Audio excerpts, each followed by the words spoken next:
Students for Shelters is a recognized student group on the U of T St. George campus. We are recognized through U Life and the U of T Student Union. The mission of our group is to encourage the school community to take local action and donate smaller items to shelters that are not always thought of, such as socks and feminine hygiene products. We want to donate these items to local organizations in support of the less fortunate. We also strive to participate in other forms of action to raise awareness and act in solidarity with those in need. Our community unites students from diverse backgrounds and brings them together under one common objective: helping others. In turn, we are hoping to create a lasting impact on students and others in a positive way.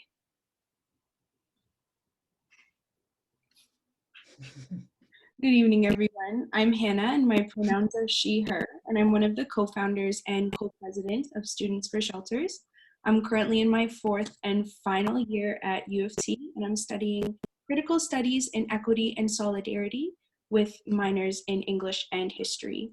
Although the pandemic has definitely altered the plans that we had and the execution of these plans for the 2020 to 21 year, I'm really glad to have worked with such strong members on our team that we've all worked so hard together to make it possible to achieve all our plans in an online format during COVID-19.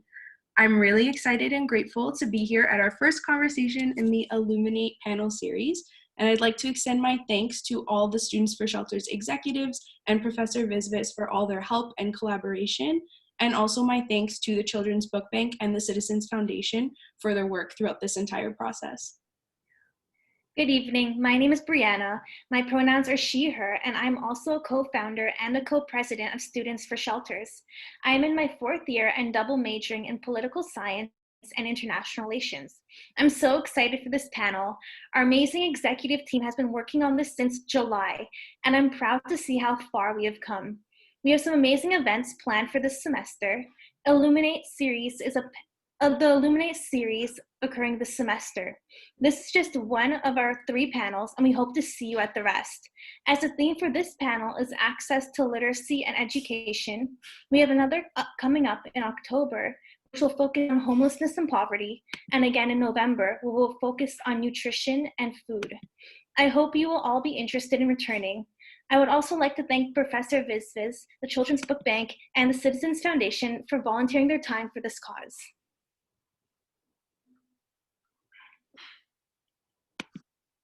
Okay, so hello everybody again.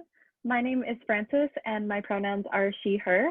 I'm the Vice President of Students for Shelters and incredibly excited to be here with you all today. I'm currently in my 4th year at the University of Toronto and I'm specializing in global health, with minors in physiology and immunology. Last year I was actually just a general member of Students for Shelters, and when it started out it looked so incredibly different. We had a very small team and we were just focusing on clothing drives and campus events. And although, as Hannah mentioned, COVID-19 has brought a lot of challenges for the organization, it also kind of forced us to get very creative. And I think that Hannah and Brianna have been excellent co-presidents and come up with kind of educational, insightful ideas for the school year. And I'm really thrilled to be hosting our first panel today. And finally, I just wanted to give a big thank you to all of you for being here, our executive team. There's been so much outreach and promotion that has gone into this. And thank you, Professor Visvis, for being our moderator today, and to Mary from the Children's Book Bank and the whole Citizens Foundation team. So thank you, everybody. And we'd also like to extend a special acknowledgement to all the hard work that our Executive Council has put on, from just designing posters, writing event descriptions, contacting organizations, hosting meetings, and helping with the panel, and their dedication to this panel series. We could not have done that without all of their hard work. So a big thank you to all the executives on our team. And last but not least, I'd love to introduce our panel moderator for this evening, which is the lovely Professor Visvis. Professor Vicky Visvis teaches courses in Canadian literature at the Department of English, University of Toronto. Her research has focused on contemporary Canadian fiction with particular attention to trauma theory, sound studies, and rhetoric. She has published essays on Canadian and American fiction by Eden Robinson, Joseph Boyden, Dion Brand, Carrie Sakamoto, Michael Ondaatje, David Bergen, Francis Itani, and Toni Morrison. She has also taught courses for the Writing and Rhetoric program at Innis College since 2009. And in 2012 to 13, she was the recipient of the Arts and Science Students Union's Reading Gauche Excellence in Teaching Award. So without further ado, I'll hand over the evening to Professor Visvis. Thank you so much for that kind introduction, Hannah, and Brianna and Francis. Thank you so much for having me here this evening and everyone involved. Let me tell you a little bit about the organizations that we're going to be talking to tonight. The Children's Book Bank is a Toronto-based organization that believes all children should have access to books, regardless of their socioeconomic status. Each year, the charity gives away around 135,000 books. As a result, the charity has played a large role in supporting the literacy of Toronto's most vulnerable community members. Speaker and Representative Mary Latke is the Executive Director of the Children's Book Bank in Toronto. Welcome, Mary.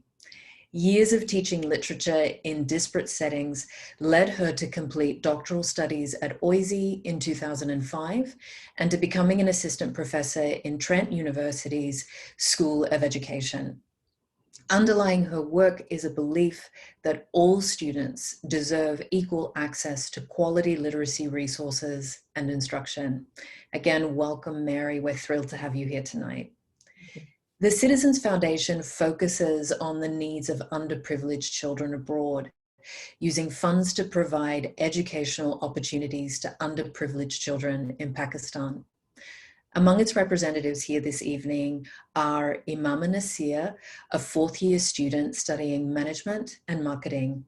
She has been working with TCF U of T for almost 3 years now and is the organization's president for the 2020 to 2021 academic year. Imama is also involved in various different campus clubs. Welcome, Imama. Also here this evening for the Citizens Foundation is Zohar Zafar, a fourth-year Rotman Commerce student, specializing in finance and economics and minoring in environmental economics. Zohar has also been working with TCF for 3 years and is currently the vice president of TCF U of T. Outside of school, Zohar works part-time at TD Bank.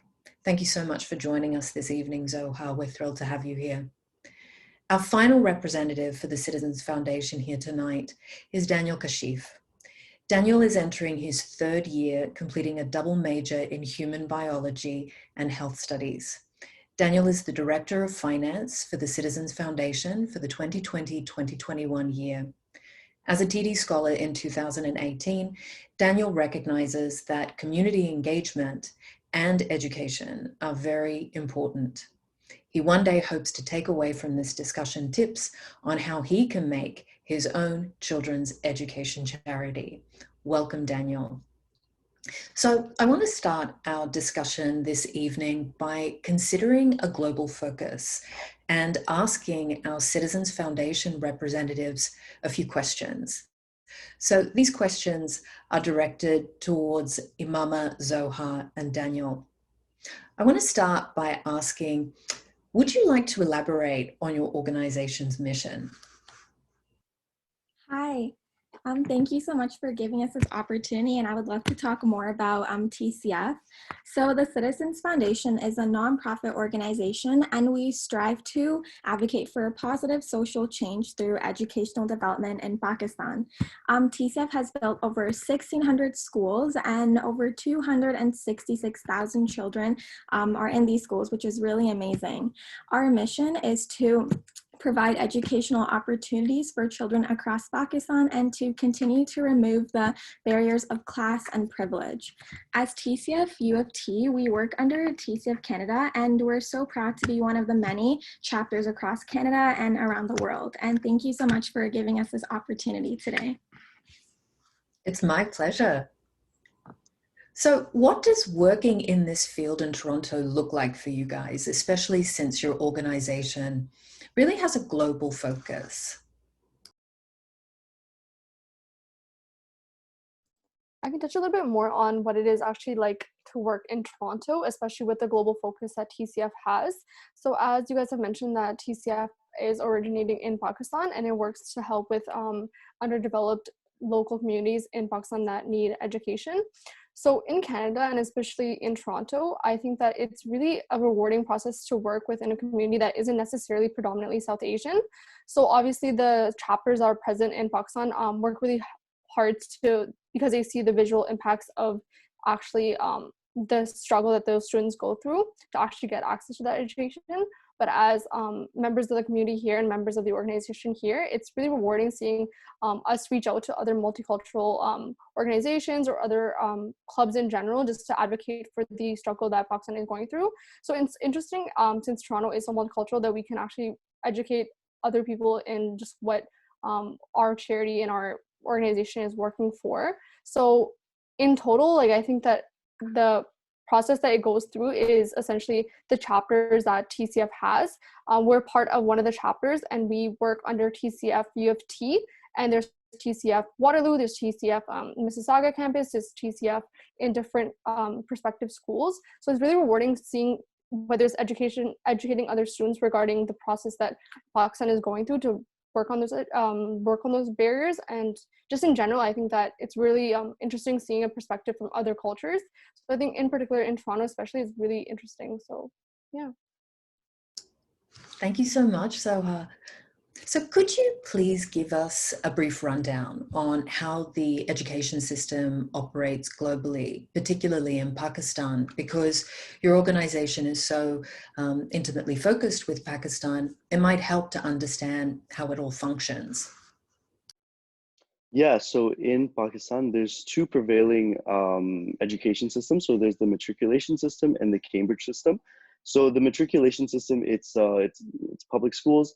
There's lessons based off of a single textbook with limited other resources.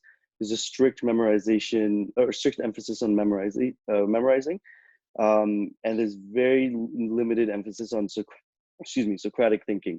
So this system is very teacher focused, and from an early age, these students are told there's a priority on these textbooks and the material that is strictly in the textbook. Now the Cambridge system, this is what we would see as a private school system. So I'm sure we've probably heard like O and A levels. I don't know if too many people know what O and A levels are, but O levels are 9 to 11, and A levels is your grade 12. So this system is closer to what we would actually see here in Canada in terms of how the teacher and student relationship is, to where the teacher does guide the student to the learning, and then it's on the student to critically think about and making these connections with the real world. Thanks so much, Danielle. That's really informative. Another question to you guys is, the late Sir Ken Robinson, he was the Director of Arts in Schools Project and Professor of Arts Education at the University of Warwick. He said that the American education system is based on conformity rather than diversity, compliance, and curiosity. It's a provocative statement. Do you think the same case is true for Canada and Pakistan? I think it depends on like the division and the level of academia and your definition of each term. So I mean, universities hold seats for members of minority groups, right? You may look at medical school and say, okay, they have these many seats for this ethnic group or this minority group. And there are, like these different opportunities and these scholarships for people who are coming from a lower socioeconomic status.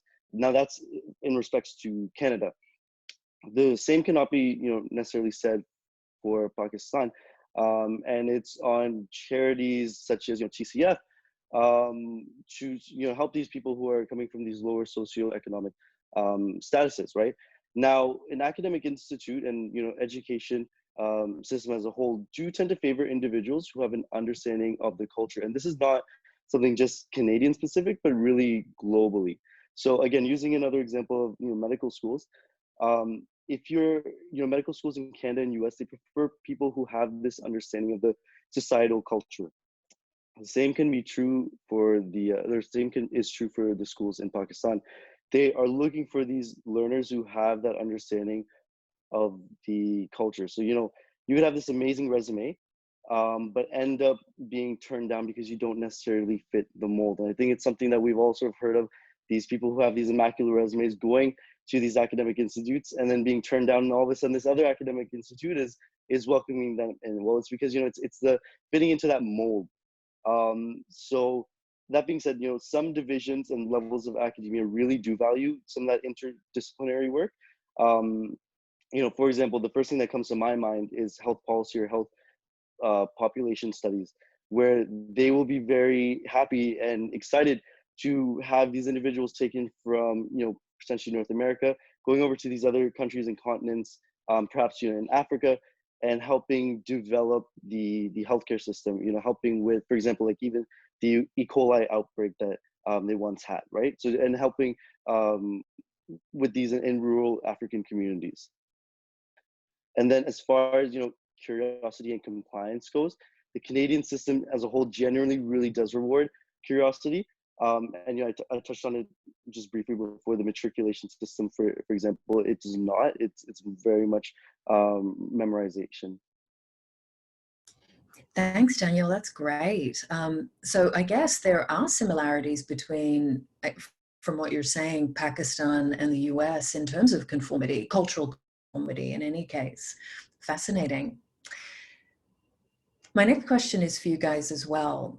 There was a recent article in the Globe and Mail. It's entitled "How Race, Income and Opportunity Hoarding Will Shape Canada's Back to School Season." And it raises the concern that the current shift out of our classrooms due to COVID-19 could create long-term damage to the education system because of divisions linked to privilege and income. So what we're finding is the barriers that already existed might be exacerbated further because of the COVID-19 situation and at-home learning.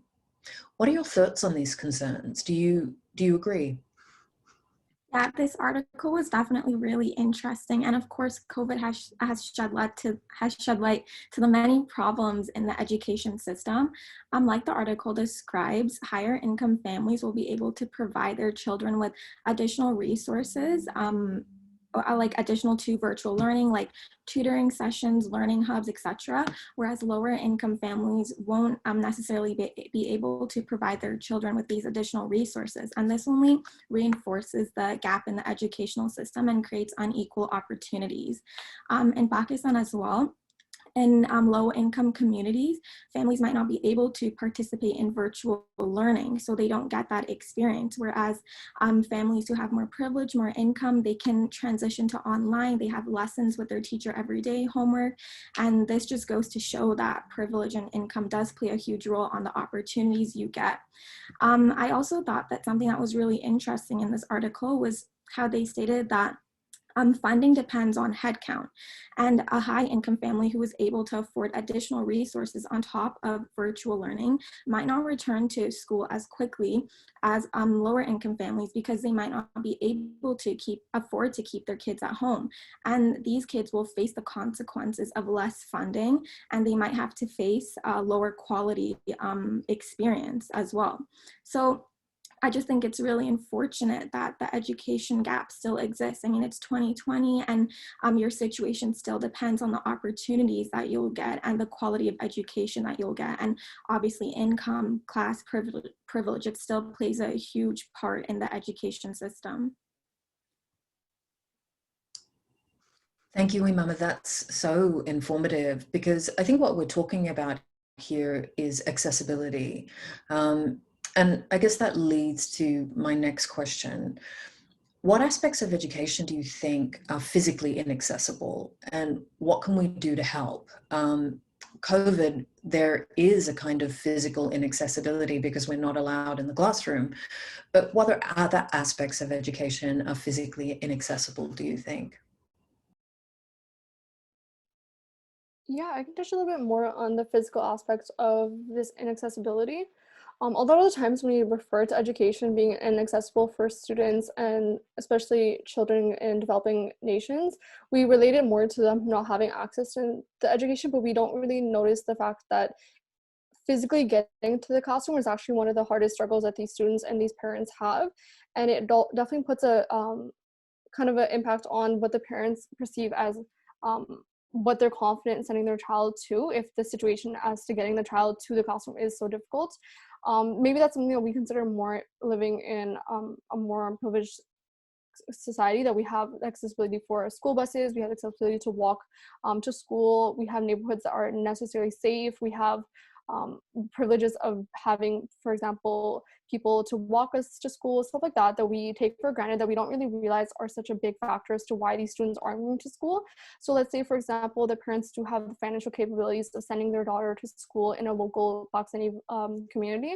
They might not actually have the actual confidence to feel that she can walk herself in the morning, or they might not have the time to actually walk themselves, or they may not have the amenities available, such as a school bus, to actually take them from home to school if they live in remote areas. So that's a huge aspect as to why a lot of these children, or why a lot of these parents don't actually take the next step towards educating their children. It's just because there's also the crime aspect in certain neighborhoods. There's also the inaccessibility for actually getting to the locations. I know certain programs that TCF is working on and kind of aids in that, like as they send mentors to come to the schools, to the homes, and actually like help the kids get to the school. But that's a struggle that I'm sure a lot of developing nations have been working on, especially funding school buses, getting subsidies for those actual amenities to help those kids physically get to the school. And that's just a huge, I think, a hurdle that once you pass, it makes the entire rest of the process a lot easier. Yeah. Thank you, Zoha. That's fascinating. And in many ways, I think perhaps COVID has made us a lot more mindful of those kinds of physical barriers. And I guess that kind of segues to my last question. In both the global and local context, students are either being sent back to school or have been learning online. What does this mean for gathering materials to grant students access and opportunities, especially for your organization? Yeah, definitely. I think it's so important to gather these resources so that students can continue to learn and have opportunities to learn. Online school obviously seems like a great idea, but it's not accessible to everyone, especially lower income families and lower income communities. They might not have access to these resources to participate in online school. In Pakistan, many of the communities where TCF schools operate are very low income communities, and they have very little or no access at all to digital resources. So what TCF did to gather like materials for these students and come up with a solution was to create a bi-weekly magazine. And basically this magazine contains homework, worksheets, readings, and lessons, and they're dropped off to students to make sure that they're continuing to engage with school and continuing to learn. Also in Ontario, the government provided iPads and wireless data plans to students who require it to be able to participate in online learning. And I think it's just really important that schools and the government come together to provide these resources to students. It's obviously their job, and getting an education is a human right. So we should be working really hard to gather all these necessary materials to make sure that every student has an opportunity to continue learning. Daniel, Imama, and Zoha, thank you so much for your contributions. We're going to come back to you guys at the end, but I'm in awe of your passion for this cause and your knowledge. It's really informative, and I'm very grateful, as I'm sure is our audience. I'd now like to think about these issues a little bit more on the local level by asking Mary a few questions about the Children's Book Bank. Mary, I'm going to start with asking you the same question I asked Daniel, Imama, and Zoha. Would you like to elaborate on your organization's mission? Yes, sure. Vicki, first, thanks so much for the lovely introduction, and for Students for Shelters, and for inviting me, and for the work that the Citizens Foundation is doing in Pakistan. I've worked in Tanzania recently, and so I'm very aware of the importance of the work that you're doing to further educational goals for girls there and to improve education for everyone and access. So it's great. Yes, happy to elaborate. Our mission statement is very simple. It just is, I think, supporting literacy in low-income communities. But I hope that, I can elaborate and expand a little bit. The basic idea really is free access to books and literacy resources without any form of registration or ID. So, it's the idea of just being able to take a book, and come back the next day and take another one, or participate in the activities that we offer, all for free. And we just try to keep that in mind every day, that it's all about free access and availability. But the other piece that I think is really a nice kind of a connection to some of the things that were being discussed earlier around conformity and education is that we really believe that children should have the opportunity to choose their own books, and that personal choice leads to higher engagement and to building a habit of lifelong reading. And so we're very committed to that as much as humanly possible. It's been a little more difficult during COVID to accommodate that, but certainly that is central to what we do at our storefront space. What we really want to see at the end of the line is that children have personal libraries at home. The research says that if you have more books in the home, you're more likely to be successful academically, and it's just a very good foundation for academic and lifelong reading. And the last thing I just want to mention around our mission is that we're a sustainable practice. So, we collect gently used books, we sort them, we present them to kids in a fun and engaging way, in a beautiful space. And I'm so very proud of that dimension of our mission, that we are a sustainable organization. That's great, Mary. Thank you so much. So what does working in this field in Toronto look like to you? Well, I think there are two current realities that I want to touch on. I mean, Toronto's a big, diverse city. It's hard to generalize, but I can speak out of our experience. And I think the first thing I really want to touch on is, when they're connected, really, is gentrification. So in 2008, the organization was established just in the northern corner of Regent Park. So we accessed St. Jamestown, Moss Park, and Regent Park. And at that time, there were quite a lot, I don't have these statistics at hand, but there was a very large concentration of new Canadians, of low-income families, and it really was a very, very busy place to be. We began outreach maybe 5 or 6 years ago, working with community partners who found out about our services and said, hey, we'd like your books. Today, 50% of our books are not given out in the storefront in Regent Park. It's partly that we've been more successful, but it's partly because that increasing gentrification in that area means that the storefront is less of a focus point, because the families have had to move elsewhere in order to find affordable housing. We still, and the other reality is just the poverty level in Toronto. That is the reality. 26% of children living in Toronto live below the poverty line. Increasingly, those children can be found in communities in Scarborough. They can be found in neighborhoods around Black Creek, Humber River, Jane and Finch. They're not in the downtown core. So figuring out how to access them is really the challenge. And again, I think it's an interesting connection that was made, a point that was made earlier about accessibility, because things are further away. Public transportation may not get you where you need to go. You can't walk to the library or to a center that has resources. So it's a sizable challenge. I'm sure. I didn't know the statistic was so high, Mary. I didn't know Mhm. 6%. That's really Yeah, in 2018, the poverty report from the city said 26. Yeah. That's extraordinary. And so the work that you're doing is so important. This issue of accessibility, then, I think that's really crucial. Can you explain what a lack of accessibility to literacy and education is?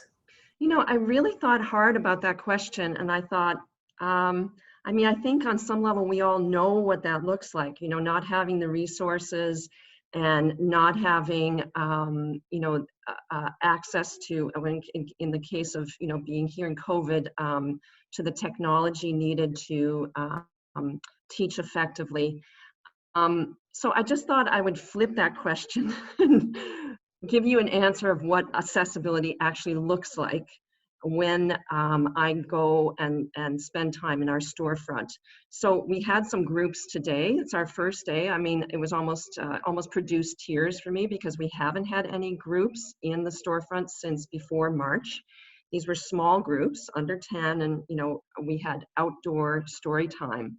But what I saw there and what I see there, and I hope to see again when we get past this period, is kids engaging with learning and reading because there is access to books they want. And it really, for me, does come down to equal access to those resources. So the question is, and the challenge is, how do we address that in the public school system? Because in the end, we still have disparity between schools in our neighborhood where we're working and ones that are a mile or two up the road. So that we really have to look in the mirror as a society and say, how do we stop that? How do we change that? Because what I see when they come into the storefront is a beautiful, welcoming space with beautifully presented books, and they feel that they have a sense of agency about their own learning. Thank you for that, Mary. Yeah, and mobility too. I mean, what you're offering is opportunity, right? That's correct. Yeah. Yeah. So why do you think literacy is an important angle from which we should consider and evaluate poverty reduction? Well, there's been so many studies, numerous studies that have made clear and provided evidence that there is a really strong correlation between literacy development and poverty reduction. I think the big issue is that we often think, okay, adult literacy, or, you know, let's address poverty at a later stage, jobs. And, you know, solutions to poverty are multifaceted. And I'm not here to say that my approach or the Children's Book Bank is going to solve them. We have to do that together with numerous efforts.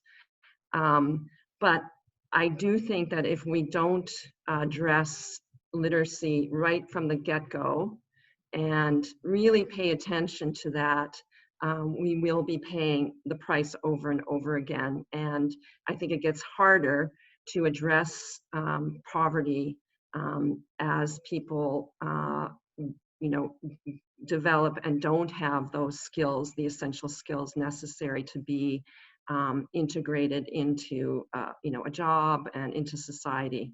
So I think that we know the established link. It's really about, again, deciding that we're going to pay attention, in my view, to those efforts from the get-go. So right from the early stage of learning. Yeah, it seems those formative years are crucial then in enabling this kind of possibility for mobility. And I guess that leads to my next question, which is that literacy and education are often linked to class and privilege barriers, especially in higher education. How do you think we can begin to tackle and overcome such issues to achieve positive changes in the education system itself? Yeah. Well, before I answer that, I did forget to mention that what I just said previously is really based, I'm taking it from the pages of a really great report that was produced by Frontier College. that it's something, literacy and essential skills as a poverty reduction strategy. So you can Google that and get it. And it's a really solid piece of work on linking those two pieces together. So Frontier College. I don't know if anyone saw Julia O'Sullivan's piece in the Globe and Mail a couple of weeks ago. She's a professor at U of T, and she was making the case around reading and the importance of reading looking at reading during a pandemic, but she sort of broadened it out. And she quoted a recent survey of 65 countries, including Canada, that found a variability of teacher knowledge and effectiveness is one of the greatest barriers to equity in literacy. Her piece was really about there's got to be good teaching from the very beginning. And I really, really, applaud that. The challenge again is that, local, people say, well, good teaching, you've got to go to a private school, you've got to go to an alternative learning situation, or, you go to a public school where there are privileged parents who can advocate for these kinds of things happening in their own schools. So I think that's a big challenge around privilege. And I would just go back to the issue of one of the first ways to level the playing field is making sure that every time you go into any school, that the same school library exists, the same classroom libraries exist, they have the same IT access. And until we are committed to that, we're not going to see fundamental change. Yeah, Mary, I completely agree. I mean, the teacher really does make a difference, but also the infrastructure. I hadn't thought of that before, having a kind of common ground of resources to allow for a level playing field, so to speak. Yeah, you're absolutely right. So what do you think the local community can do more effectively or contribute in order to ensure that educational spaces are inclusive rather than exclusive? Well, I mean, I might turn that question over to the wonderful Citizens Foundation speakers, because I'd be interested in hearing what they have to say about their experiences of local communities, say in Pakistan, for example, and how they're able, or not able to, advocate for change. It's really a challenge, particularly when communities are spread out. One of the communities that is most affected by poverty is, as we know, newcomers to the country. And often there are significant communication barriers. So, we say, well, the local, get involved. Well, that's fine, but maybe your level of English is not strong, or maybe you are too busy dealing with your housing situation or whatever. So, it's those tools of advocacy that are challenging for these groups to access. And I don't have any magic solution there, except that we're trying to work with as many community partners as possible in these high priority neighborhoods. And one of the things we're trying to do is link up all the services that when a person or a family walks in to an organization, they can have access to other services at the same time. So a kind of, if you will, one-stop shop. So we're looking at that in places like Thorncliffe and East Scarborough, where we could all merge into one large space. And I think, again, the research says that if you try to cluster those services, the local community has a better chance of accessing them. Thanks, Mary. Can I just ask one little side question? How do libraries fit into all of this? Because if you're talking about community partners, do you work with libraries as well? No, and we don't directly. It is a bit of a challenge for me, personally, because I've written on advocating for libraries. I believe in libraries. I like to think of ourselves as a partner alongside, or I put it another way. I tried this on John Tory once at an event. I said, we're in the business of growing readers, just like the library. And, I don't know that he, bought it, but I do like to think that there's a place for both our services, and that if you give kids the access to books early on, those are the same children that will go when they're old enough and sign up and get a library card. So you're really trying to establish that reading is fun, reading is something that is meaningful to them. So in the case of these communities, if free is going to, help establish the habit of using the library. So I'd really like that message to get out. I don't want to ever think that the book bank is anything but a helpful partner to the libraries.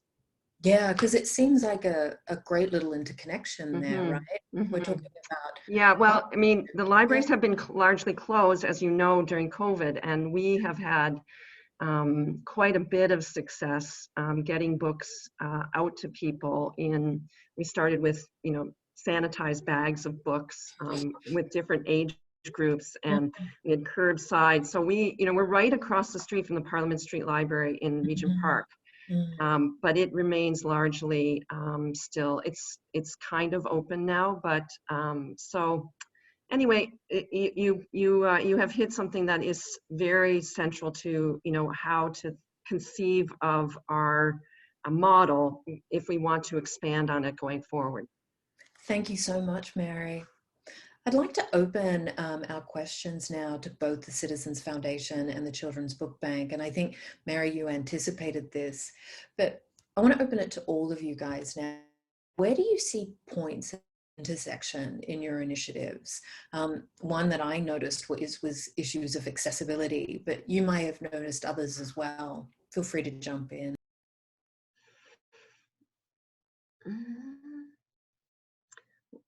Well, I mean, I will go back to this question about, conformity versus creativity.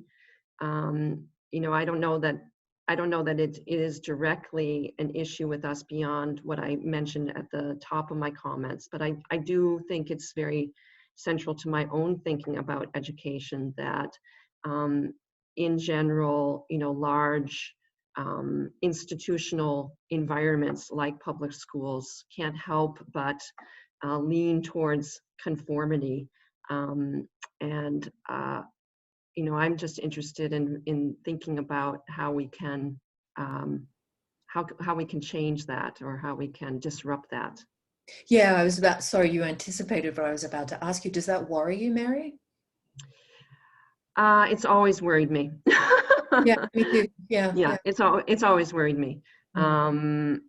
So, I'm only on the thin edge of the wedge by providing kids the chance to choose their own books. I feel like, okay, I'm feeding a very small section of the fire. And as the people from Citizens Foundation pointed out, the level of conformity in a place like Pakistan is far more entrenched than a place like Canada. So I guess we have to take that into account.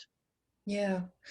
Is that something you guys want to talk about, Imama, Zohar, and Daniel? Did you notice a distinct difference in responses to conformity, maybe between Pakistan and Canada? I know Daniel touched on it a bit, but have you encountered anything like that?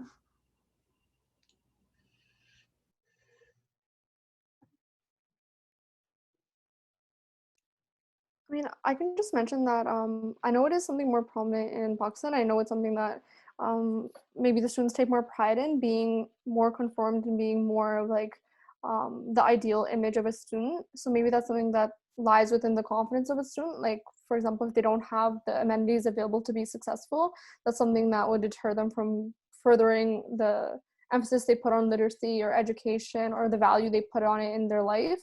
Maybe in Canada, the image of an intelligent student or the image of a well-educated student is so different, so that maybe plays a role. I know maybe like for the students that are learning in schools in less developed areas in Pakistan, they might have a certain focus that they think makes them, for example, a well-educated student. So that I think just broadening those horizons of like what means to be like well-educated and what it means to be like passionate and well, like literally like well diverse in education, it can vary. So I think just emphasizing that idea can be hard over time. I know in Canada it's more easy to adjust, but I think in certain developing nations and like countries, getting to that point itself is already so difficult. So getting past that to say like, okay, you're a student now be beyond the means of like what it means to be like a good student, kind of like make your own definition of what it means to be like a good, well-rounded student. So I think that's just a whole other aspect of it that Oh, over so time. that's a great Yeah. point. Yeah. Yeah. Sorry, Mary, did you need to jump in there? Oh, I was just going to ask, because it's something that I think a lot about and have written about in relation to reading and sort of the development of democratic engagement. Is that something that you guys talk about in terms of education? Because I don't think we do a very good job here in Canada of articulating the relationship between education and safeguarding and developing our fundamental rights and democratic engagement. I'd be interested in hearing what you have to say about that issue in a place like Pakistan. Yeah, I think that definitely talking about like different topics like that is something that schools need to work on more. Like also something that we were discussing a couple of days ago was introducing talking about human rights, mental health, stuff that's considered taboo in school as well. It's so important to be educated on all topics, and these topics are important for our own health as well. We learn how to respect others too. So I feel like it's also based, I think culture-wise, maybe in Pakistan too, that's a huge, it determines what you learn as well. Maybe in some cultures it's seen as more taboo to talk about these types of things, but I think it's really important to introduce this in school and talk about these topics. Yeah, I agree, Imama. And I guess this is what Zohar was getting at as well, where she was considering definitions of being a good student. Like, what does good mean in different contexts? I think maybe our concept of goodness in education might need to become a little bit more elastic, right? So now I would like to open our questions to the audience and invite them to maybe ask our wonderful panel questions of their own. In our discussion, did any of our listeners have any particular questions that maybe they would like to address to members of our panel, either from the Citizens Foundation or the Children's Book Bank?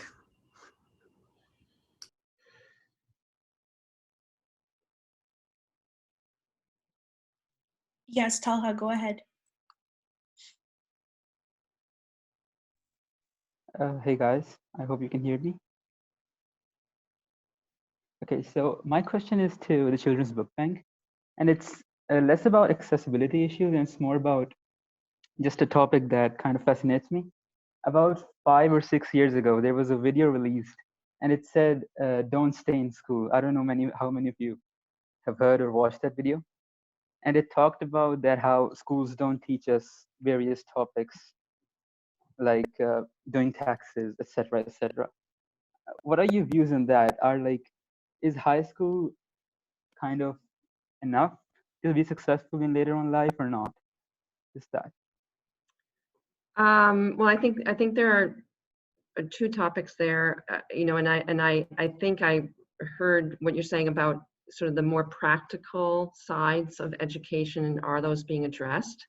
You're looking at someone who really needed more practical knowledge in her life, but on the other side of that, it was a young person who had a passionate desire to read fiction and to explore the world through the lives of other people. And so it's a balancing act, I guess. I think it is important to learn how to do your taxes in school. I completely agree with that. But I also am concerned that and advocate for, a place of creativity in school as well, artistically, musically, through literature. And I'm very sorry in some ways to see what has happened to high school education and the fact that so many young people have to choose early on where they think their talents lie and where they're going to go. It's too bad because we live, we increasingly live for the most part long lives, and but again, I can't push against that practicality. I just am a person who thinks about literature a lot, and as Vicky does too, every day. So I'm here partially to advocate for that as well. Thanks for that, Mary. And yeah, it seems what you're getting at here is the importance of choice, like having options. You can have the option of learning how to do your taxes, but also be given the time and space to explore other options as well. That's great. There's actually a question in the chat that Destiny May posed that I'd like to read out, and maybe you can address. She says, Destiny says, it was touched on briefly. I'm curious to know how COVID is affecting the quality of learning for students, and how quality of learning is affected by access to resources.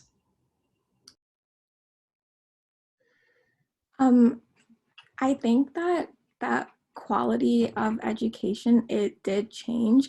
My brother is in high school, and when online school started in like March, he told me that it was like a waste of his time, and they don't really learn lessons either that much. They just tell them to watch videos on YouTube, and the teachers weren't even doing live lessons.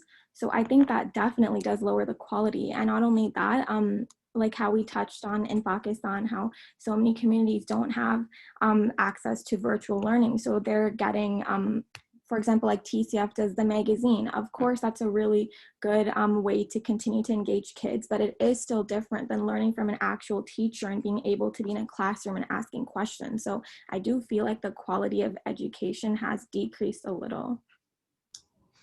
Yeah, Imama, I agree with you. I loved that little magazine that you were telling us about. I thought that was such a great idea because we've become so tech dependent in COVID. And if you don't have access to those resources, and it is reading as well, at least even having it there and reading it will encourage that engagement too. Yeah. I guess I can open that up even to our panelists in terms of their own experiences as undergraduate students. Do you feel it's affected your learning at the university level, and even people in the audience? I was actually having a conversation with some other friends of mine who are at like various universities, literally just yesterday, about this exact same subject, like how their learning's been affected. And what I've gathered from that talk is that like all across North America, there's a lot of different ways each school is handling them. Oh, yeah.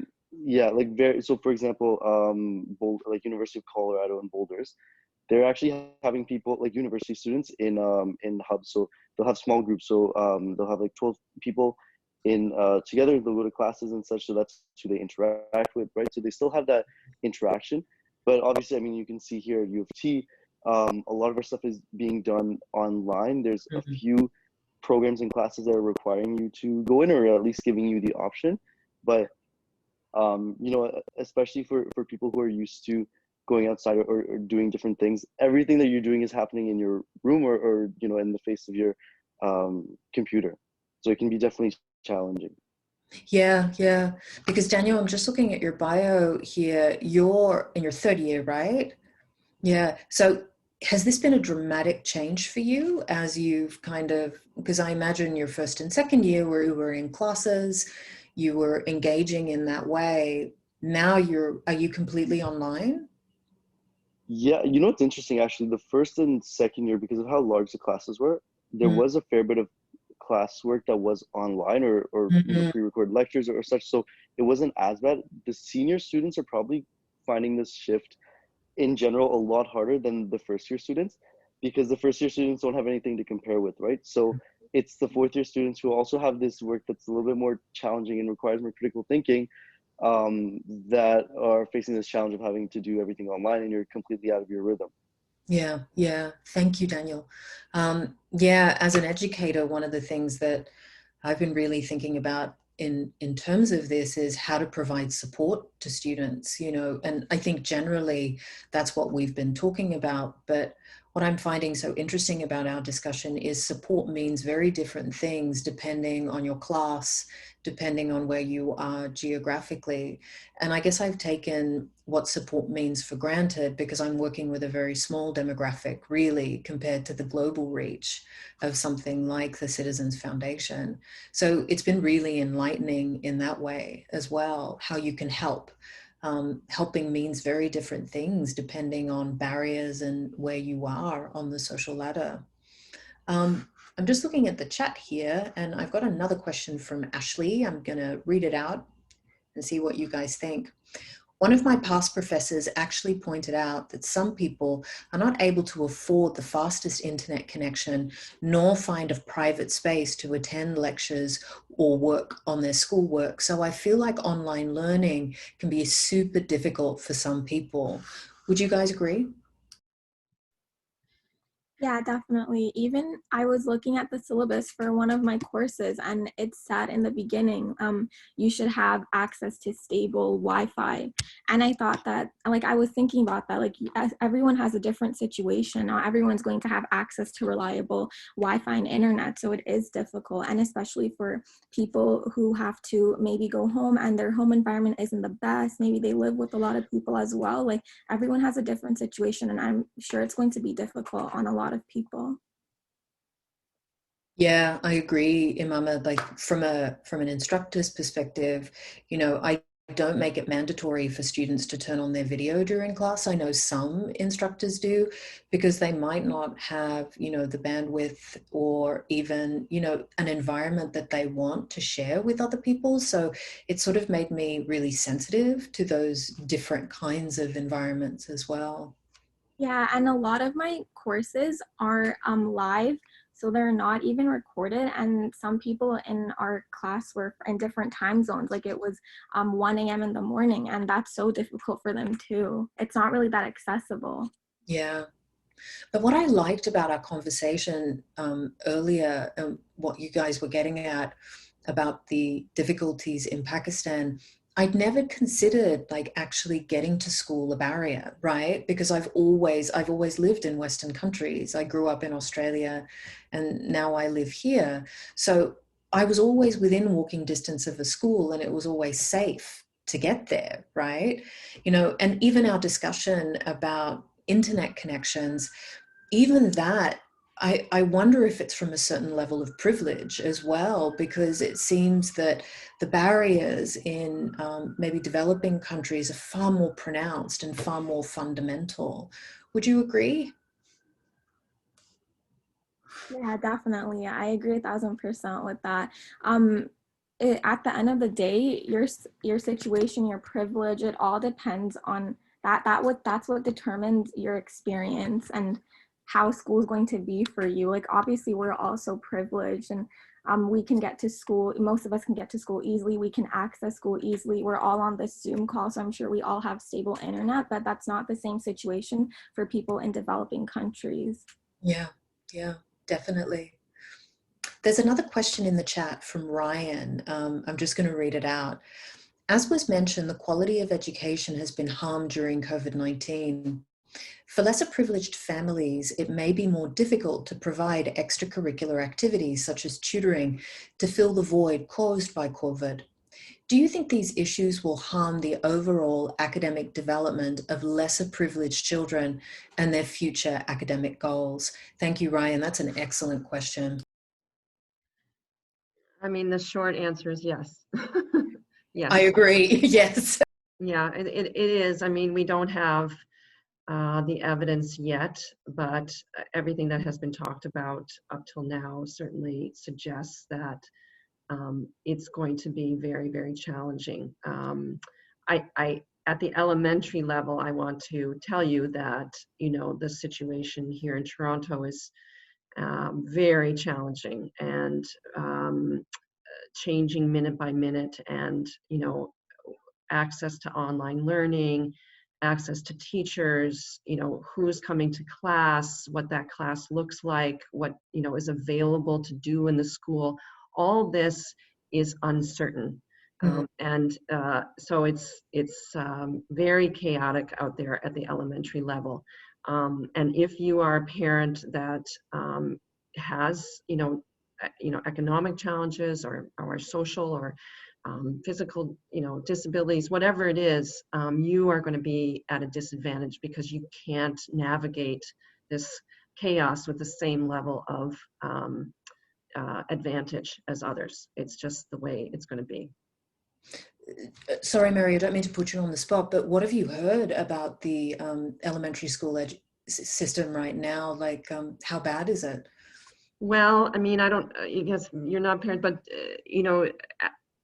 I think it was the day before yesterday, the online system was supposed to be opened up to parents, but there is a severe shortage of teachers to teach that online content. And actually, funny enough, I have been a non-paying member of the Ontario College of Teachers for many years, and an email popped up in my email saying, would you like to come back and teach? And, we'll overlook the fact that you haven't paid your dues in many, many years. So they are scrambling for teachers because they have pulled teachers away from schools that used to have maybe, let's just say 600 kids, but only 300 have sent them back. Or maybe there's a cap on the class, so you haven't been able to get back into the class, or there any variation on that theme.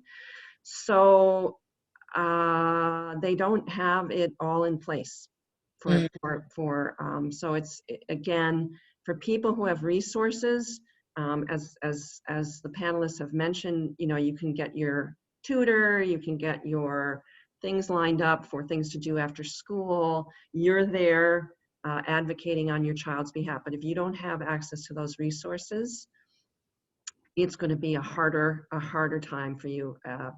As it was already hard, now it's going to be quite a bit harder. Yeah, I agree. What about Imama Daniel and Zoha? Any thoughts on this?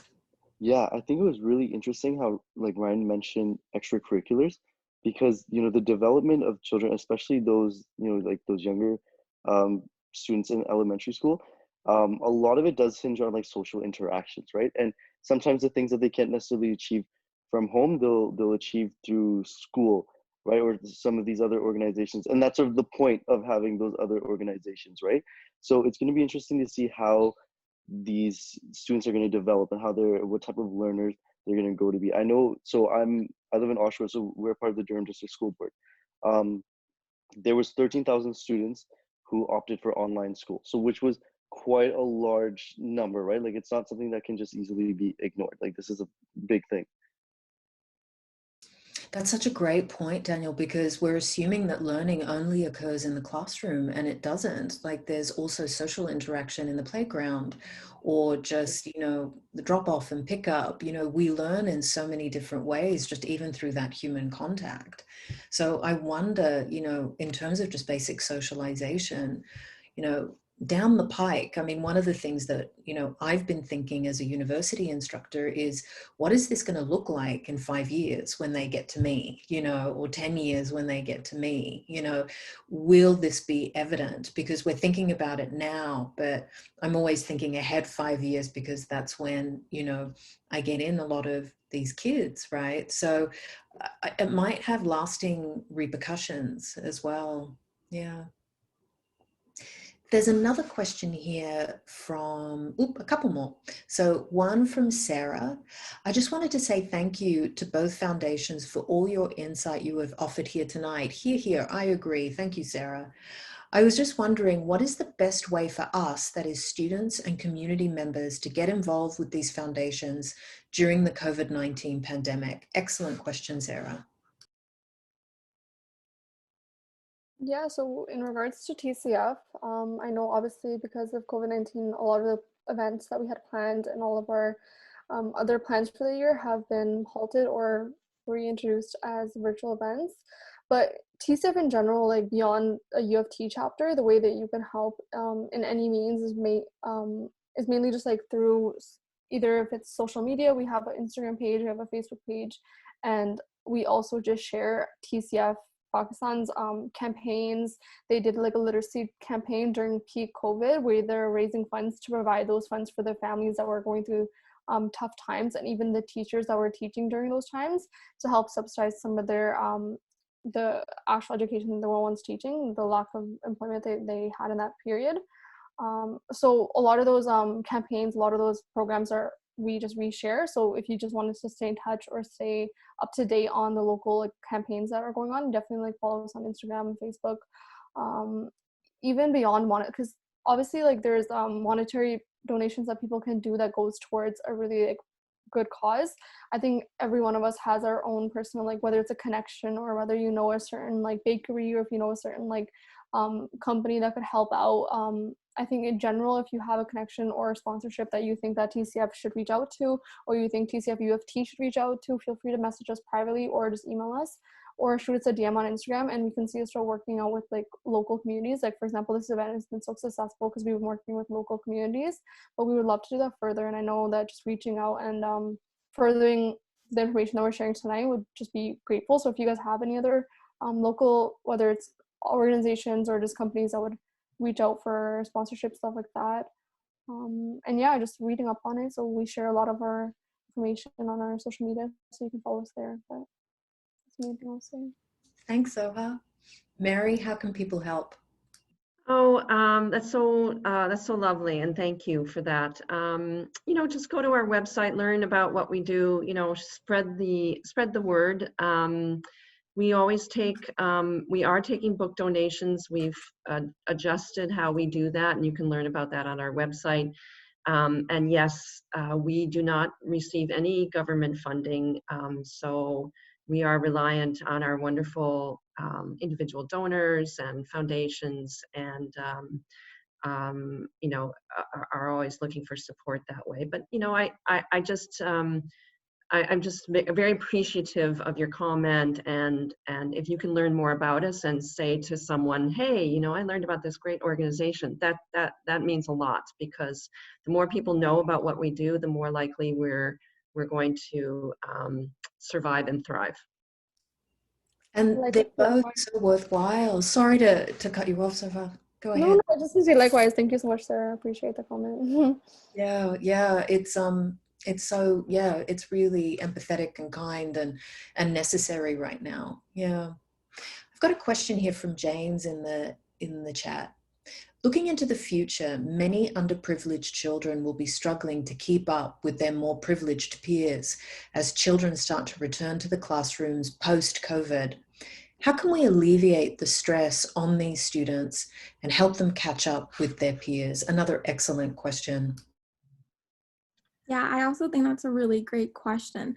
Obviously, this system does reward people who have better grades or more experiences, more extracurricular, but like that, a lot of the times you don't realize that that's because of their privilege and how they're growing up.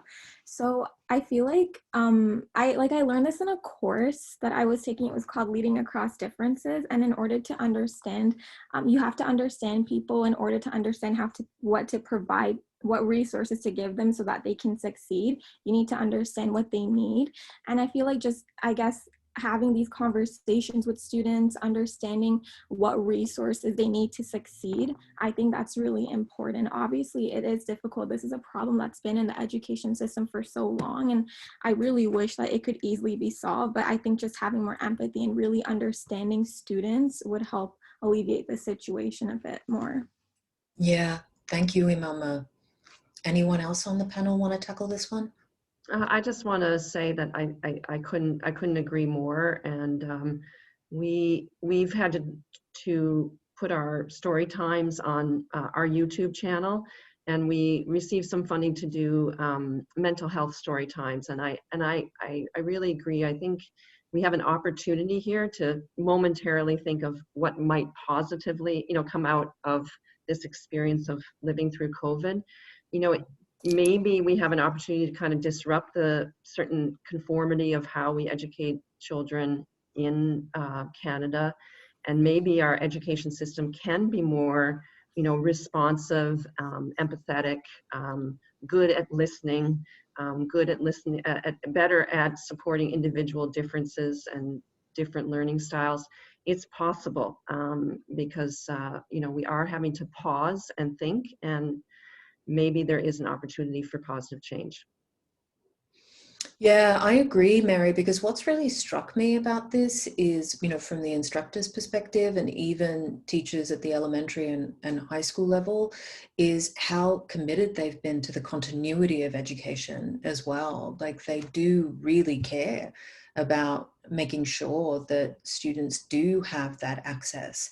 I think it's also just that the situation's been so fluid, it changes moment to moment, that it puts a lot of pressure on people to adapt and adapt really quickly. But you're right, perhaps that adaptation and that need for adaptation will facilitate a kind of elasticity that is required in the education system right now.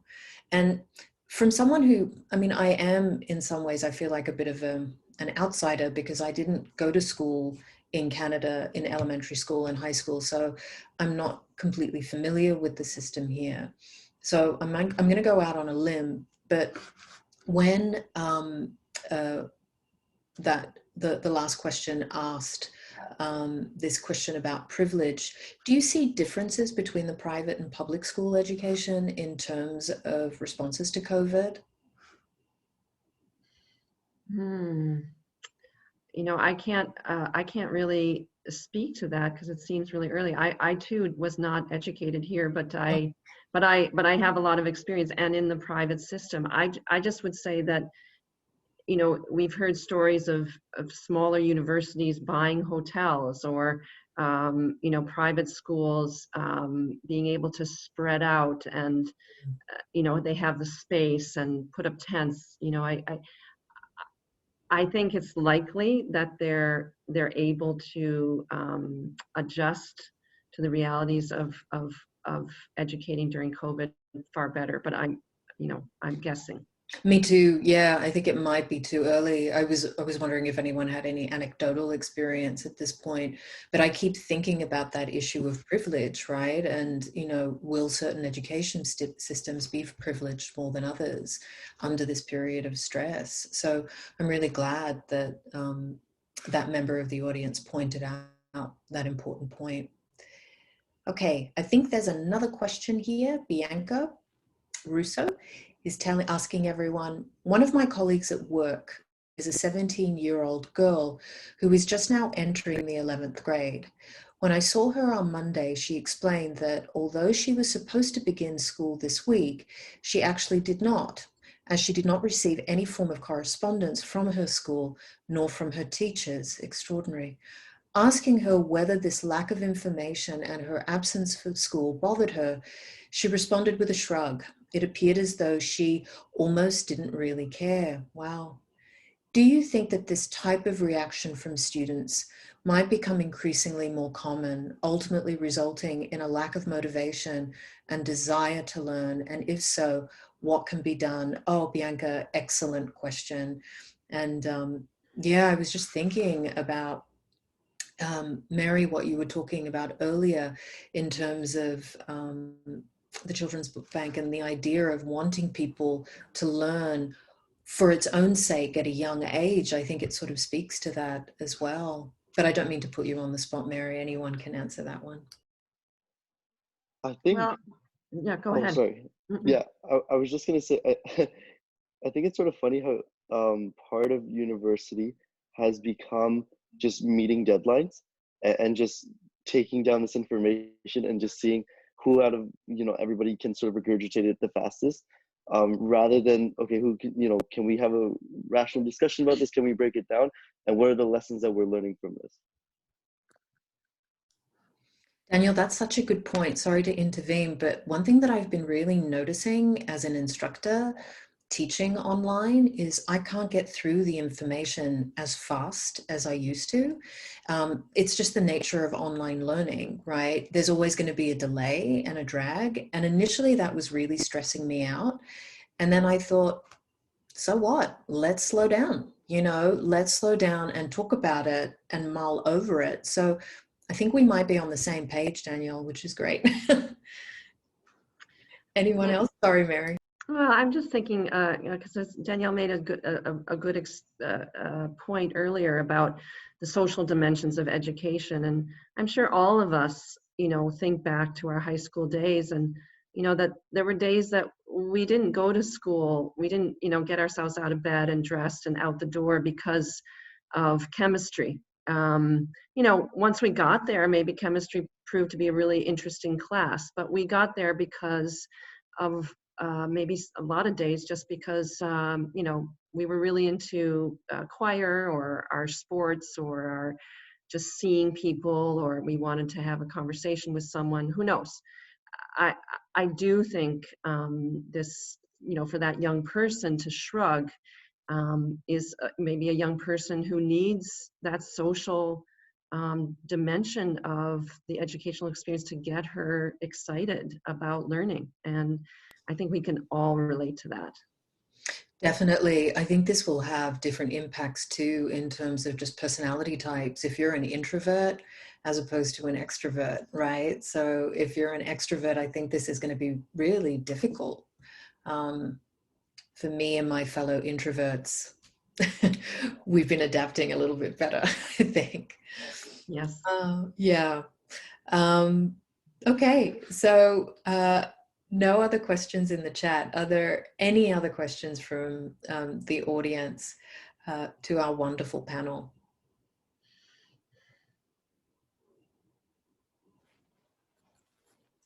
Well, if that's the case, I really want to thank all of you again. Mary, Imama, Zoha, Daniel, thank you. I think the Children's Book Bank and the Citizens Foundation are wonderful, wonderful organizations, and I'm so grateful. Oh, we had a hand up. Who? Yes, Lisa, you can go ahead and ask your question. Oh, sorry, I was wrapping up.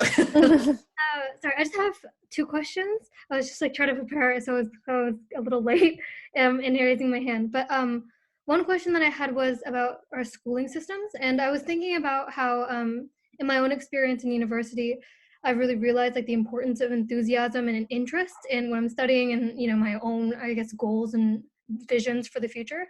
And I was wondering if, and this is for the Citizens Foundation and the Children's Book Bank, if you think that certain sort of traditional educational systems kind of overlook the importance of enthusiasm and maybe just focus on facts and knowledge instead of really trying to cultivate interest. Because I think that especially for foundations like the Citizens Foundation and the Book Bank, I feel like they both focus a lot on enthusiasm and providing books for children and providing schooling and things like that. And I was just wondering if you believe that that is the case for schooling systems. Thank you. Another great question. I mean, I think once you go into your profession, you have to do work, right? Like the work that you're learning from your undergrad, your maybe postgraduate, and then you actually apply it at your job.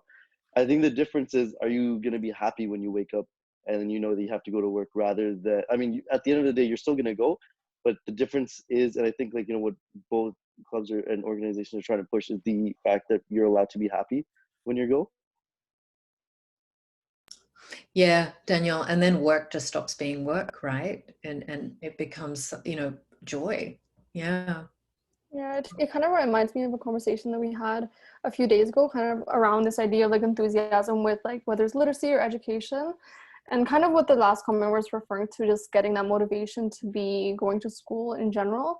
I think a lot of it ties to, like you said, the vision you have for your life going forward. And I think a lot of students, whether it's because of the socioeconomic stance that they have, or the actual family dynamic, whether they put an emphasis on education or literacy, that plays such a big role whether the child actually wants to wake up and work toward the future, whether they in grade 12 and they don't know what they want to do. The fact that they know they want to pursue higher education, or the fact that they know they want to do further learning, I think that's a huge aspect that maybe some students just don't have. They maybe wake up and they don't think that there's much relevance to the school system, maybe because they know that they're going to work in a certain trades job, or they know that they're going to work with a certain family member or something like that. And there's not that emphasis that's put on, for me, I know my family put a lot of emphasis on education and having putting a lot of value to it and what it means to me, even if it's not necessarily enthusiasm. They kind of said that you can figure that out along the way, but there has to be that focus that it is important, and then we find our own means of what it means to us, if that makes sense. So I think some students might just not be able to grasp that importance of it, and I think that's something that's like slowly becoming more and more prevalent, especially considering maybe schooling's not for everybody, and I'm not saying that it's necessarily for everybody, but looking towards your future and having that vision is kind of something that sets that foundation from education. But it's kind of sad to see some students don't have that.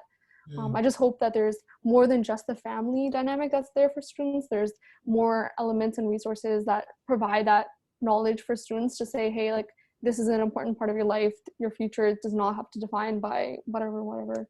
No, it doesn't have to be necessarily a parent or a cousin telling you that, you know? Yeah, Zoha, that really speaks to my experience too, because my parents really emphasized it as well. And just going back to the question of motivation, I mean, sometimes it's just understanding the value of an education, regardless of the subject matter, just the value of learning and learning throughout your life. I think that in itself is a really important aspect of what you gain through education. Yeah. Okay, any other questions? I'll wait before I Hannah, Lisa had another one. have a look and see if there's any other hands up for me.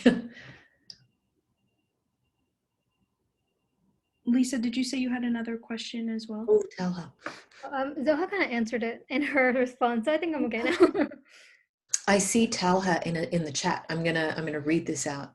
So as we are talking about literacy and education, etc., I just want to ask our panelists insights on how money earning social media platforms like YouTube and Twitch lower the morale of young children when it comes to learning. Ooh, interesting. The children who just decide to pursue that type of career, looking at their inspirations rather than trying to pursue higher education. Oh, great question, Talha. Yeah, I actually really love this question because I wanted to be a YouTuber as well. And I always used to say like, oh, once I hit 1 million, just drop out of school because I don't need it anymore. So I think I also hear so much about like courses about how to become a successful YouTuber or how to become an influencer. And a lot of influencers have like these master classes too, which is really interesting. But I feel like it's also important to note that these platforms won't be around forever either. Like TikTok also almost got banned on Sunday too. So I think that's important as well. But it's definitely an interesting career, but I don't know for long term. Your mama, I love that anecdote. You wanted to grow up to be an influencer. Yeah, and now look at you. You're like the advocate of education. Yeah, that's so great. Anyone else on the panel who wants to tackle this great question? Well, I suppose. You can go ahead. I went first last time. Go ahead. Well, I mean, this is sort of a, perhaps a slightly selfish response, but since I'm here in the guise of a person who thinks about books all the time, I think it's interesting to note that during COVID, much to people's surprise, you'll know that more books were sold since March. The bookstores are reporting a huge uptick in the number of books sold. And our experience at the book bank was that people were absolutely and continue to clamor for books. I mean, we have given away thousands and thousands and thousands more books in a shorter period of time that we've been open than we ever imagined.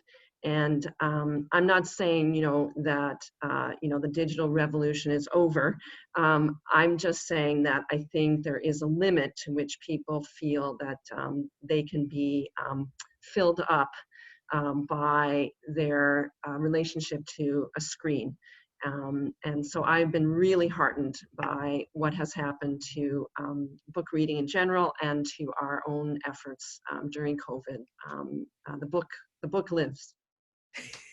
Mary, that warms my heart. You should start a YouTube channel. I'm just kidding. Yeah, I know. It's also just the power of the imagination, right? When you're reading, I mean, your greatest asset is your own mind, right? There's nothing online that can match it, you know. Yes, and research tells us that turning pages is actually a fundamental part of learning how to read. So you just don't have the same experience swiping that you do turning. Yeah, yeah. And just the sensory experience of holding the book in your hand, smelling it, you know, it's, yeah, a couple of book loving ladies here. Yeah. Sorry, did I miss anyone on the panel for that one? I was just gonna share as well, like Sure. just another anecdote as well. There's these YouTubers. Um, I thought they were like really. I still think they're really really cool. They're from like the same ethnic group as myself. There, so it's I don't know if anybody's heard of them, but like Wudgie West, Mahmoud West, or you know Kais. They're really big into fashion and shoes. So I just thought like, oh wow, they're so cool, right? But I think like once you start to realize, man, how hard they actually work. Like they didn't just start recording themselves and they all of a sudden got like 1 million views on a video, right? Like they worked really really hard. Like they have very limited time for any like social interaction or like procrastination. um and they work extremely hard, and they have to be very very creative as well.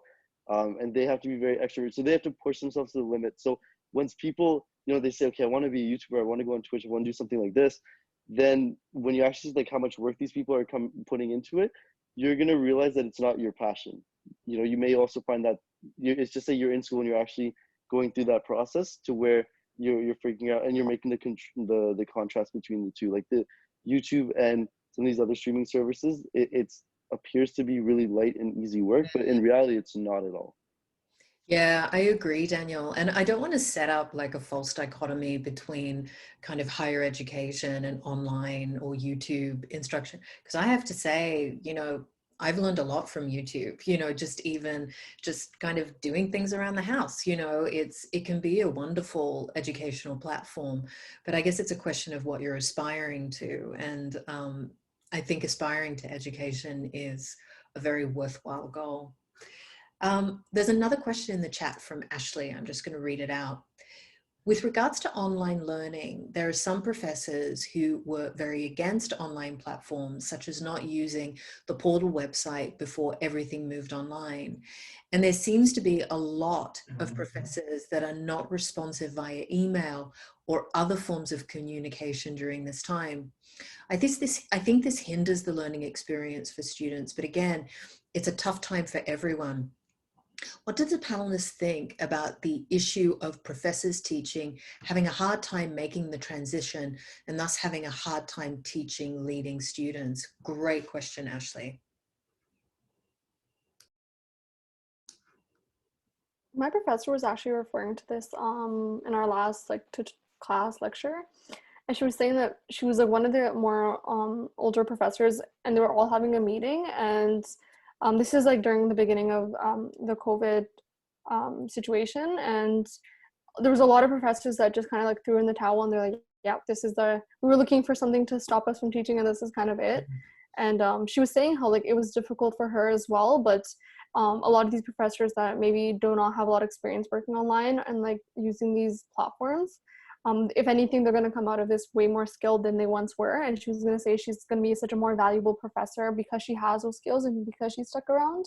So it just makes them more, you know, available for like whether it's further learning or like for themselves, for self growth. I know in the beginning, my third year, second semester, so when COVID was happening for me, I had one of my professors that just was not responsive at all. He still required all of us to, he was just very like unhelpful during the whole process. He still had like a 50% final and everything like that. And I think it puts a damper on the students' like willingness to, because I thought it was an interesting course, but because the professors were so unwilling to like be so accommodating, it just made me like dislike the course and dislike the content, and I was just trying to get by in the course. I didn't really care about what he was teaching anymore, just because I was like, hey, he can't teach on this platform and it's not being successful, so I'm just going to try to get by and stuff like that. And I just ended up crediting the course because that was an option at the time. So I think that passion that's associated with some professors and some teachers, and the fact that they can't necessarily like translate that into online learning is really tough for them as well. but they just have to be transparent about it, you know, like they can't just go halfway and then just be like, yeah, you know what, like I'm not going to do it well, I'm just going to try to do it. Yeah. Obviously, if you don't give an honest effort, it's very visible to students, like we can tell. So yeah, yeah. Oh, Zohar, thank you so much for that. I'm just waiting to see if any of the other panelists, because I can speak to this too. So Ashley, that was the participant in the chat who asked about this. I think maybe I can even answer this as someone who teaches at the University of Toronto and had to make that transition. I had colleagues like Zohar was talking about who just threw in the towel and said no. I didn't do that only because I thought, you know, continuity of learning is really important. But it's tricky because you're making up for so much that you take for granted when someone's in front of you. And you're communicating in ways like that kind of nonverbal communication that, you know, you can't replicate online. It's just really tricky. So for me, I think the difficulty initially that I had was trying to take that classroom situation and trying to replicate it online. And I tried a lot of different things. I taught 2 courses over the summer, and the first course I taught, I actually used animation. The whole course was just animated lectures, and students liked it, but they actually missed having, because I had an avatar, but they actually really missed having a physical presence there, and they sort of kind of indirectly said it in the teaching evaluations. And so for the second course, I got rid of all the animation and I started just holding Zoom meetings like this, and students preferred them a lot more. So it was really interesting because the animation took ages to do, and I thought, wow, this is going to really work. And I thought, okay, it's digital, you know, but it kind of worked, but it was missing something. So maybe some of the frustration might also be us trying to bridge that pedagogical divide, because we're so used to teaching in person and the ways that we teach are so tuned to face-to-face interaction that I think part of the struggle that we're all having is how do you replicate it? And I think what we're realizing is you can't, you just have to find another way to connect with students online. Also, the learning curve, I think, for us was really steep. It was short, but it was really steep. So we were learning a lot of different, because I mean, I hadn't even heard of Zoom before this, right? So I'm learning all these different platforms, plus trying to provide students with resources. So it's been, I think, additional labor, worthwhile labor, but that might explain why they might be getting back to you a bit late with the emails as well. But I agree, you know, I think being understanding of students, Zohar, you were saying about the need for that kind of moral support, I think that's really important as well. I mean, I don't really have late penalties anymore. I mean, they might be in the syllabus, but I always tell students, just talk to me if you're having a problem. Whereas, you know, before I did. So I think that need for flexibility is really important, because this isn't the same as turning up in a classroom. I agree. Okay. Another question from Zameen. Do you think we can ever have free education in the post-secondary world to combat different social economic statuses? Oh, Zameen, great question. I want to say yes, but I'm going to leave it up to you guys. I also think that in the perfect world, it would be great if we could have free education, but I feel like not for a long time. Like a couple of days ago, we had a conversation about this, and Danielle actually said something that I thought was really interesting. Basically, if one university provides free education, then all universities and colleges will have to, because if one doesn't, then they might not get as many applications, not as many students might go there, or if one university does charge tuition, then people might see it as a more prestigious school as well. So I really thought that was really interesting, and I never thought of it like that before. But also, since the government makes so much money off of student loans too, I think it's going to be really difficult to do that. Imama, I agree. I just want to kind of tell you guys though that it's not out of reach, because I grew up in Australia, and I don't mean to shock you guys, but I went to a top university there, and I only had to pay my incidental fees. University was pretty much free for us. Oh, wow. Not anymore, but that was, you know, that was the order of the day. It was socially accepted that, you know, education was a right and it was a means of upward social mobility, and everyone accepted it. And this kind of, you know, making education a commodity that you have to pay for, it's relatively new. It's not what I grew up with, right? Anyone else on the panel agree or disagree? You know, ironically, education is so amazing because you can improve like the healthcare of the community with individuals who are smarter or more educated. You can improve the overall economy if individuals are more educated. So realistically, like, you should be putting more money into education.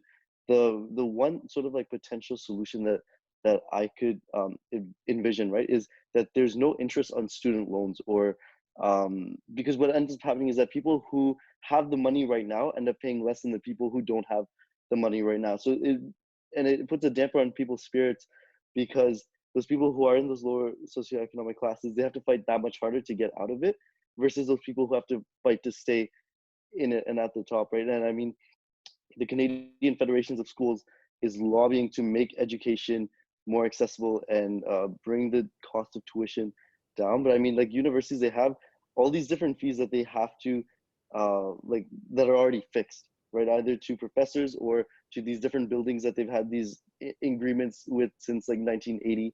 So yeah, it's going to be tough for sure to lobby for a change. Yeah. Sorry, Zoha, did you want to add? I just feel like that's so crazy to even hear, like, that's our bare minimum. Like, just don't give us interest. Like, is that really, like, you know what I mean? Like, to us, that seems like such a foreign idea. Like, oh, no interest on the over like $50,000 in like student debt that we have. Like, that seems unreasonable. But if you literally think about it, that's such a bare minimum, and that's not, in their eyes, that's kind of asking too much.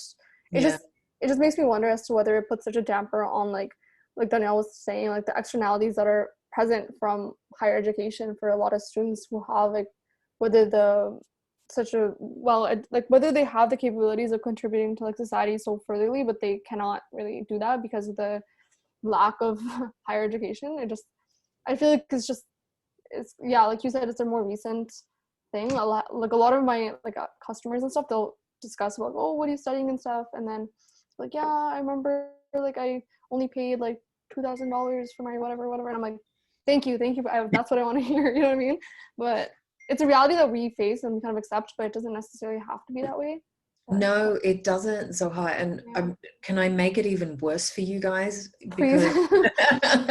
But not worse in a way to demoralize you, but to show you that these are constructions that you can revise, right? Yeah. When Danielle was talking, I also remembered not only did we not really have to pay tuition, I think I paid like $1,000, and that was like for gym fees.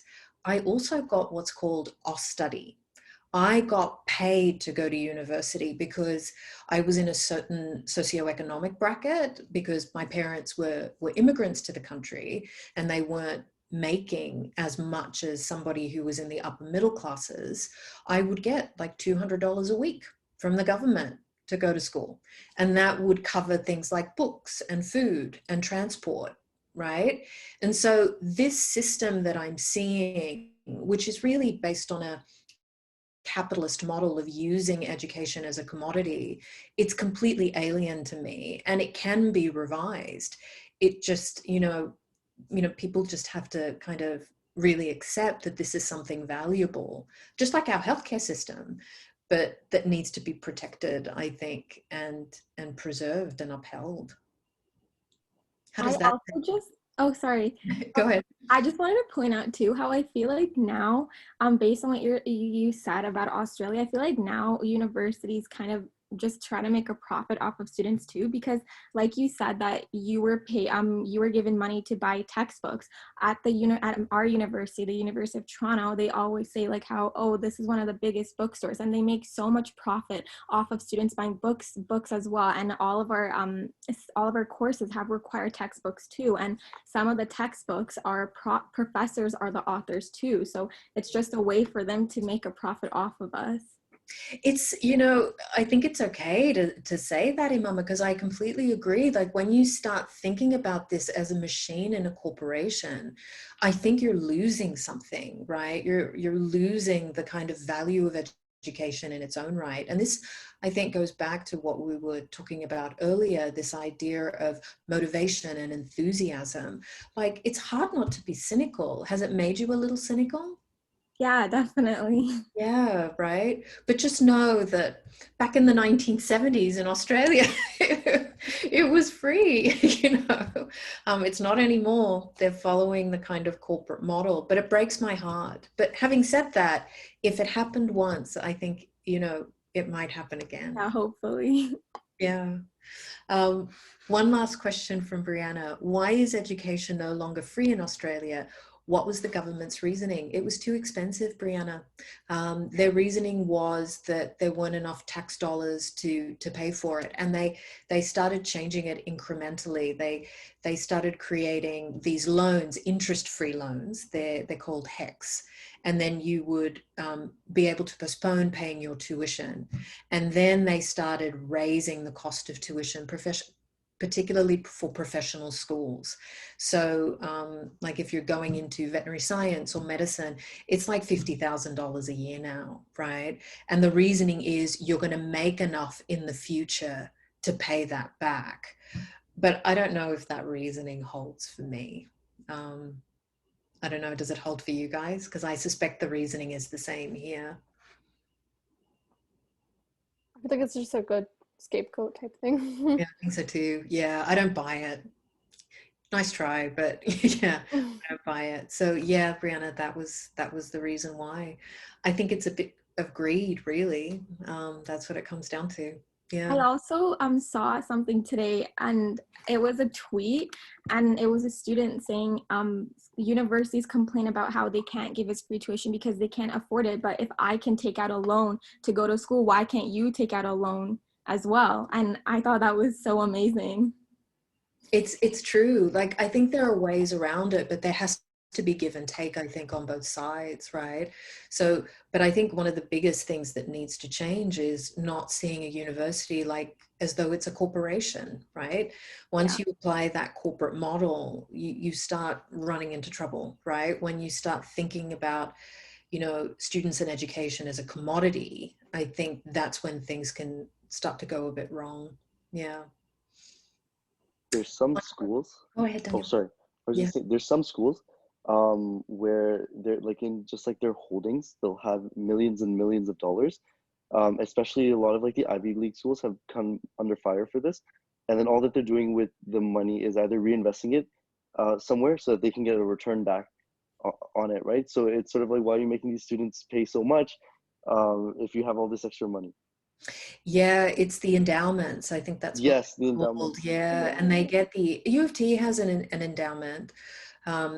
It's pretty common. Yeah, I was learning in like more private equity class, so it's like majority of like even like teachers' pension plans, universities. It's very common. It's a good system in theory, but like when you think about it, it's like, wow, like they clearly have the money to do so. It's just being reinvested. And it could be used in other ways. Yeah, they invest it and then they use the interest on the investment to pay for upkeep. Okay, one last question. If anything, sometimes I feel at less of an advantage being at U of T, says one of our audience members, in terms of how much they help with finding a job. Interesting. Have any of our panelists felt that way? Yeah, I've definitely felt like that sometimes. Like I just base my experience off my friends too. I feel like other universities do help a lot with finding a job. I think they have more networking sessions, more services. But yeah, I've definitely felt that before. Yeah, I think University of Waterloo does that a lot, doesn't it? Don't they have? Yeah. Yeah. What about Zohar and Danielle? I was just gonna say definitely a disadvantage in the sense of like how much our tuition is, which is crazy to even say considering that during COVID a lot of our classes are online. We get like a lot of the incidental fees. I was actually having a back and forth with like one of the counselors or whatever in the summer because I was like, why am I still paying for St. Mike's bike rack or some random fees? And they're like, sorry, there's nothing we can do. And I was like, okay, I guess. But we've kind of accepted that as U of T students that yeah, our tuition is going to be that much. I know it's especially like in my program, it's crazy that these international students sometimes pay like up to $50,000 a year for being an international student but studying in their own country. You know, which was like, why are you still paying international fees? Well, which just makes me like they're literally not getting any of the services that were meant for them. But yeah, you're right. So I hadn't kind of thought crazy. of that. Yeah, you're absolutely right. I think it's like $56,000 a year. Yeah, having once been an international student, yeah, it's a marked discrepancy. Yeah. And for me, the big disadvantage, I guess, would be class sizes. I think they're getting a bit too big personally, but yeah. Sorry, Danielle, did you want to add? Yeah, I was just gonna say, I know that there was the student choice initiative, but that was put on, I'm not sure why exactly, but on our portals, like it's been put on pause. I think since November, if I remember correctly. So it sucks that had to happen during this time where we're not using these features and we could opt out of it. And as far as like going to UFT, I think it's hard. It's hard. Like UFT really like runs you through it, right? But I guess the nice thing about it is, when you do tell somebody they go to UFT does have that prestige. Yeah. I mean, they were ranked among like top 18 in the world, right? So people recognize that, #1 in Canada. I think employers would recognize that, but there's some employers that could not care less, and then we're put at a disadvantage for that. Yeah.